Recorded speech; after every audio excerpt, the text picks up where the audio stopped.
So as you, I'm 6 feet tall. The beans come up, you know, to upper part of my thigh. In about another week or two, they'll be up to my waist. This is not any kind of special seed. It is Roundup ready.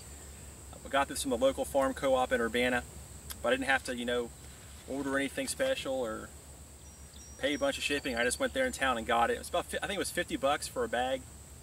You know, and Roundup, you can buy off-brand Roundup. There's knockoffs out there that work just as well.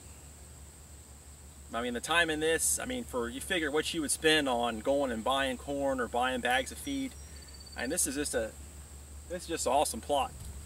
And you know, what you're going to have into it is you're going to have the cost of working up the soil if you don't have equipment or relatives that'll do it for you. You're going to have the seed, you're going to have Roundup. I didn't put any fertilizer on this at all. If you're not sure about the ground that you're working with, make sure you do a soil test. It cracks me up because I like to do things that people say you can't do them. And the guy that, I bought this off a guy that wanted to build a house back here, and they wouldn't let him build a house back here because he wanted his house on the hill, back in the woods. Like everybody wants to put their house back in the woods because that's what, you know, environmentalists do. They tear down the woods to put their house in.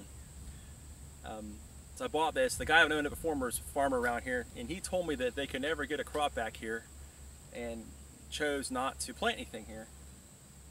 And I like to say that and then look around and go, you know what?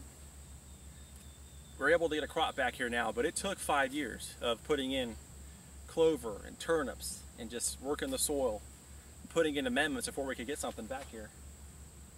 But anybody can do this. You don't have to be a big time farmer. I'm not. I get made fun of a lot by the farmers because I do things by hand, and that's fine. But if you're just farming for deer, they don't have to be in perfect rows. This isn't going to get combined. And the deer just don't care. They don't care if everything's in straight rows or there's a few weeds here and there. They don't care. They'll come in here and eat it just fine.